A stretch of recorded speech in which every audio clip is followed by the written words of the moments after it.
Kapuso Stars nakisadya sa sinulog sa Kabangkalan 2025. Mga deboto ni Senyor Santo Niño nakigbahin sa SADSA. Nakatutok Aileen Pedreso. Sa naandan, nangin sentro sang selebrasyon sang tuigan nga Sinulog Festival sa Kabangkalan City si Senyor Santo Niño. May ginhiwat nga misa nga ginsundan sang tradisyonal nga pagsadsad. Malipayon nga nagasaot kag nagasinggitan sang Viva Senyor Santo Niño ang mga deboto.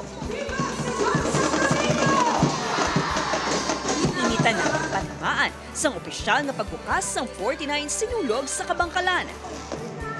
Mas nangin masadya kag puno sang duag ang selebrasyon sa pagbisita sa Kapuso Stars sa ginhiwat nga Kapuso Fiesta. Pagwa pa lang ni Matt Lozano nga may dalang harana, wala na napunggan sa audience nga mag-sing-along.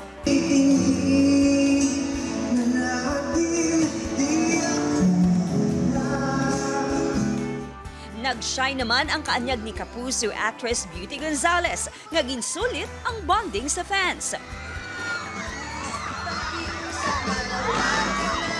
Siyempre, kilig is on sang nagwa na Sunday Prinsesa ng City Jail Stars, Sofia Pablo kag Allen Ansay.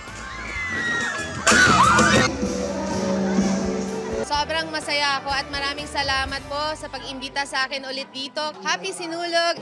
Sobrang thankful kami kasi talagang ang init ng pagtanggap nila sa amin. Kaya, ayun, sana makabalik pa tayo dito. Grabe po. Super saya. Kasi lagi nga po namin sinasabi, iba talaga mag-perform kapag nakikita mo na masaya rin yung crowd. Yun yung naramdaman namin dito sa Kabangkalan. Alam mo, sobrang masayang-masaya ako kasi first time ko dito sa Kabangkalan at very thankful ako kasi habang tumutugtog ako kanina, lahat sila natutuwa. Upod Garuel Bangoy, Aileen Pedreso, One Western Visayas.